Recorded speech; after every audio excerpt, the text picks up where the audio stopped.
नमस्कार, मैं हूं अंकुर। आप देख रहे हैं सत्य हिंदी का सुबह 9 बजे का न्यूज बुलेटिन की बड़ी खबरें जाने उससे पहले जान लेते हैं 5 बड़ी हेडलाइंस। सोनम वांगचुक बोले, सरकार ने वादा तोड़ा, तस्वीरें समय से पहले जारी हुई। सीजेपी आज देश भर में आंदोलन के विस्तार और नई रणनीति का बड़ा ऐलान करेगी। राहुल गांधी ने प्रदर्शनकारी छात्रों का समर्थन किया, शिक्षा सुधार की मांग दोहराई। ऊर्जा भंडार के लिए गैस महंगी हो सकती है, नई लेवी का प्रस्ताव तैयार। शेख हसीना की प्रेस कॉन्फ्रेंस पर बांग्लादेश ने भारत से कड़ी नाराजगी जताई। सोनम वांगचुक ने सरकार पर वादा तोड़ने का आरोप लगाया है। उन्होंने कहा कि उनसे किया गया वादा तोड़ा गया, इसी वजह से नेताओं पर उनका भरोसा टूट गया। वांगचुक ने कहा कि 26 दिन का अनशन खत्म करते समय समझौता हुआ था। उन्होंने दावा किया कि तस्वीरें तुरंत जारी नहीं होंगी, पहले विपक्ष और छात्र नेताओं को भी साथ जोड़ा जाएगा, इसके बाद ही जानकारी सार्वजनिक की जाएगी। वांगचुक के मुताबिक केंद्रीय मंत्री जेपी नड्डा और जितेंद्र सिंह उनसे मिलने आए थे।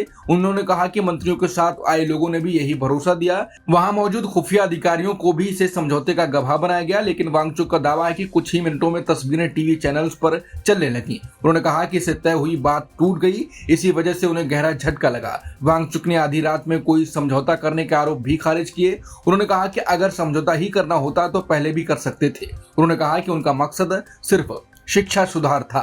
वांगचुक ने कहा कि इस घटना के बाद नेताओं पर उनका भरोसा कम हो गया। उन्होंने कहा कि अब लोगों का विश्वास वापस जीतना सबसे बड़ी चुनौती है। सीजेपी आज आंदोलन की नई रणनीति और विस्तार योजना बताएगी। संगठन नई रणनीति और विस्तार योजना सामने रखेगी। इसके लिए 2 दिन तक मंथन किया गया। बैठक महाराष्ट्र के छत्रपति संभाजीनगर में हुई। संगठन के प्रवक्ता आशुतोष रांका ने वीडियो संदेश जारी किया। उन्होंने कहा कि अब आंदोलन नए दौर में जाएगा। उनका दावा है कि लोगों की उम्मीदें लगातार बढ़ी हैं, इसलिए नई योजना तैयार की गई। रांका ने बताया कि सोशल मीडिया से हजारों सुझाव मिले, इंस्टाग्राम और व्हाट्सएप के संदेश भी देखे गए। इन्हीं सुझावों के आधार पर रोड मैप तैयार किया गया। बैठक करीब 7 घंटे तक चली। इसमें संगठन के संस्थापक अभिजीत दीप भी मौजूद रहे। नेताओं ने देश भर में छात्र नेटवर्क मजबूत करने का फैसला किया।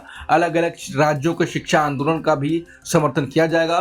बैठक में एक बात साफ कही गई, संगठन चुनावी राजनीति में नहीं जाएगा। सीजेपी खुद को एक सामाजिक और प्रेशर ग्रुप बनाए रखेगी। उसका पूरा फोकस शिक्षा सुधार पर होगा। सीजेपी के चीफ स्पोक्सपर्सन सौरभ दास ने बिना अनुमति घर में वीडियो बनाने का आरोप लगाया। उन्होंने आरोप लगाया कि कुछ यूट्यूबर और मीडिया कर्मी उनके घर में घुस गए। उन्होंने कहा कि बिना अनुमति घर के अंदर वीडियो बनाई गई। सौरभ दास के मुताबिक ये उनकी निजता का उल्लंघन है। उन्होंने इसे परिवार की सुरक्षा के लिए भी बड़ा खतरा बताया। सौरभ दास इस समय महाराष्ट्र में है, वहां वो 2 दिन की एक बैठक में शामिल होने गए। उन्होंने बताया कि बुधवार सुबह उनके घर के बाहर 15 से 20 लोग जमा थे। उनका दावा है कि कुछ लोग रात से ही वहां मौजूद थे। सौरभ दास ने कहा कि अगर इन वीडियो की वजह से कोई असामाजिक तत्व उनके घर पहुंचता है तो इसकी जिम्मेदारी वीडियो बनाने वाले लोगों की होगी। उन्होंने ये बात सोशल मीडिया प्लेटफॉर्म एक्स पर लिखी। मामला सामने आने के बाद पुलिस भी हरकत में आई। दक्षिणी दिल्ली पुलिस ने घर के बाहर सुरक्षा तैनात कर दी। पुलिस के मुताबिक सौरभ दास दिल्ली में नहीं है, इसलिए उन्होंने अपनी ओर से एक व्यक्ति को शिकायत देने की अनुमति दी है। पुलिस ने कहा कि औपचारिक शिकायत मिलने के बाद जांच शुरू की जाएगी। इस मामले पर राजनीति भी शुरू हो गई है। अरविंद केजरीवाल ने इसे केंद्र सरकार पर निशाना साधने का मुद्दा बनाया। वहीं टीएमसी सांसद डेरेक ओब्रायन ने कहा कि उनकी पार्टी ने यह मामला राज्यसभा में भी उठाया। जंतर मंतर पर हुए छात्र प्रदर्शन पर पुलिस कार्रवाई को लेकर संसद के भीतर और बाहर विपक्ष ने केंद्र सरकार के खिलाफ मोर्चा खोल दिया है। बुधवार को राहुल गांधी, प्रियंका गांधी वाड्रा, मल्लिकार्जुन खड़गे और इंडिया गठबंधन के कई सांसदों ने संसद परिसर में गांधी प्रतिमा से मकर द्वार तक मार्च निकाला। विपक्ष ने गृहमंत्री अमित शाह से संसद में आकर 20 जुलाई की पुलिस कार्रवाई पर जवाब देने की मांग की। राहुल गांधी ने आरोप लगाया कि गृहमंत्री छात्रों के मामले में जवाब देने से बच रहे हैं। प्रियंका गांधी ने पूछा कि अगर लाठीचार्ज, आंसू गैस या पैलेट गन का इस्तेमाल हुआ तो उसका आदेश किसने दिया। खड़गे ने छात्र आंदोलन के साथ अयोध्या राम मंदिर दान विवाद पर भी सरकार से स्पष्टीकरण मांगा। विपक्ष ने चेतावनी दी कि अगर गृहमंत्री संसद में बयान नहीं देते तो संसद के भीतर और बाहर उनका विरोध प्रदर्शन जारी रहेगा। लोकसभा में विपक्ष के नेता राहुल गांधी ने छात्र प्रदर्शनकारियों का समर्थन करते हुए कहा कि युवाओं को किसी से माफी मांगने की जरूरत नहीं, क्योंकि उन्होंने संविधान और भारत के लोकतांत्रिक मूल्यों की रक्षा के लिए आवाज उठाई।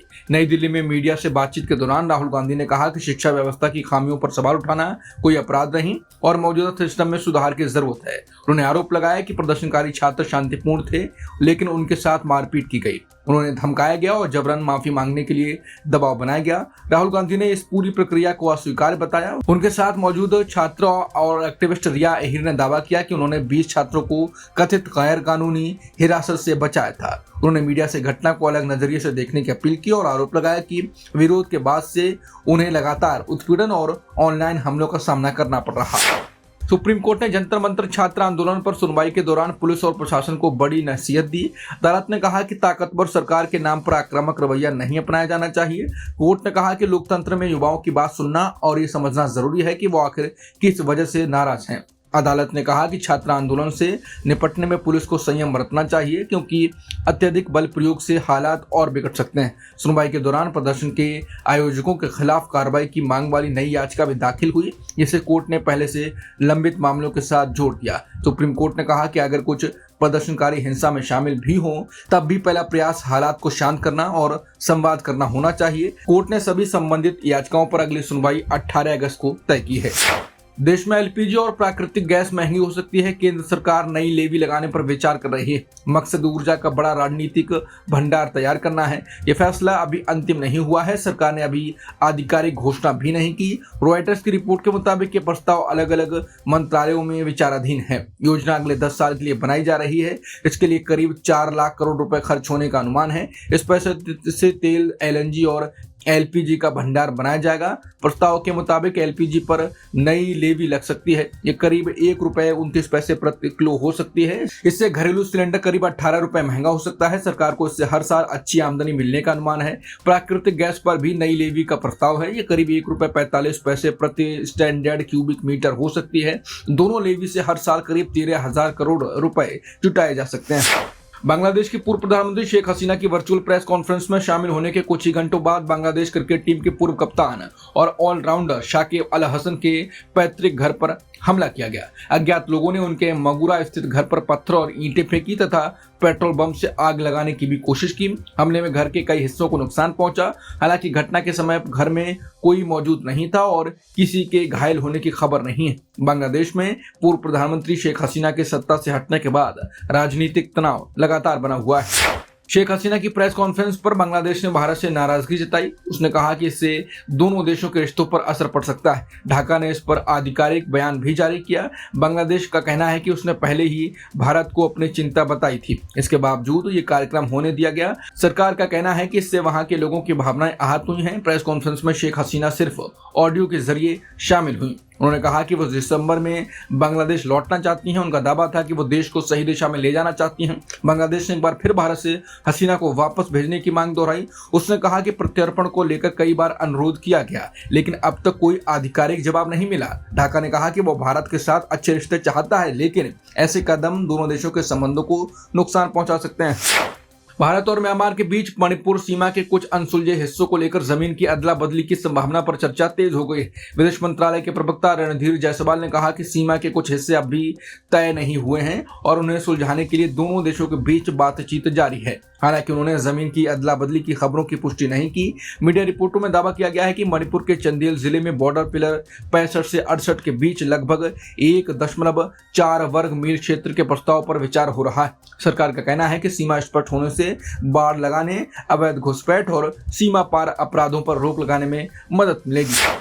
अमेरिका अपनी परमाणु रणनीति बदलने की तैयारी कर रहा है। नई योजना पर पेंटागन काम कर रहा है। इसका मकसद युद्ध की स्थिति में नए विकल्प तैयार करना है। रिपोर्ट के मुताबिक अब छोटे परमाणु हथियारों पर ज्यादा जोर होगा। उन्हें सीमित इलाकों में इस्तेमाल के लिए बनाया जाता है। अभी अमेरिका लंबी दूरी की मिसाइलों पर ज्यादा निर्भर है। बताया जा रहा है कि नई रणनीति चीन और रूस को ध्यान में रखकर बनाई जा रही है, खासकर उन हालात के लिए जब अमेरिका के सहयोगी देशों पर हमला हो। रिपोर्ट में कहा गया है कि इस योजना से राष्ट्रपति ट्रंप के पास ज्यादा सैन्य विकल्प होंगे। सरकार का मानना है कि इससे दुश्मनों को रोकने की क्षमता मजबूत होगी, लेकिन इस प्रस्ताव पर बहस भी शुरू हो गई है। कुछ विशेषज्ञ इसे जरूरी बदलाव मान रहे हैं। वहीं कई लोगों का कहना है कि इससे परमाणु हथियारों के इस्तेमाल का खतरा बढ़ सकता है। इस बुलेटिन में इतना ही।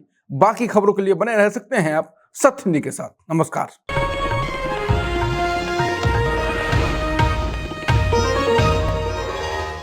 Copyright disclaimer under Section 107 of the Copyright Act 1976. Allowance is made for fair use for purposes such as criticism, comment, news reporting, scholarship, and research. Fair use is a use permitted by copyright statute that might otherwise be infringing.